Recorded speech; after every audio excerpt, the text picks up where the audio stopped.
அவர் எந்த கோணத்தில் இந்த பிரச்சனையை பார்க்கிறார் அப்படிங்கிறது எனக்கு தெரியல. எங்களை பொறுத்தவரையில் ஆதரவு நல்குகிற அத்தனை கட்சிகளும்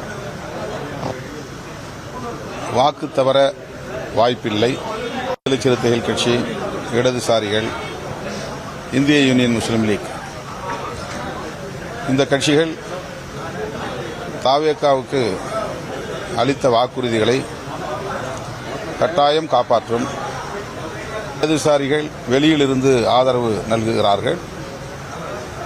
5 ஆண்டுகள் வரையில் இந்த ஆட்சி தொடர வேண்டும் என்பதே இடதுசாரிகளின் விருப்பம் என்பதை திரும்ப திரும்ப அவர்கள் உறுதிப்படுத்தி வருகிறார்கள்.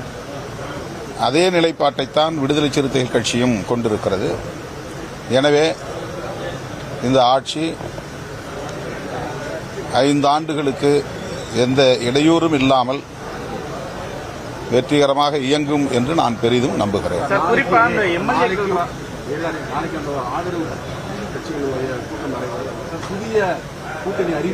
அது அங்க போய் பேசின பிறகுதானே தெரியும். முன்கூட்டியே இப்படி நானா சொல்ல முடியாதுல்ல. நான் எப்படி அதை சொல்ல முடியும்? அவங்க இப்ப ஒரு தேநீர் விருந்துங்கிற அடிப்படையில் தான் அழைச்சிருக்கிறாங்க.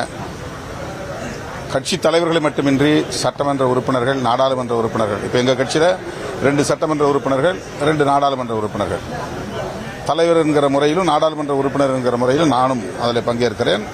ரவிக்குமார் நாடாளுமன்ற உறுப்பினர் என்கிற முறையில் அவர் பங்கேற்பார். அதேபோல வன்னி அரசு, ஜோதிமணி ஆகிய 4 பங்கேற்போம். கூடுதலாக பொதுச் செயலாளர் சிந்தனை செல்வன் அவர்களும் அதில் பங்கேற்க உள்ளார்.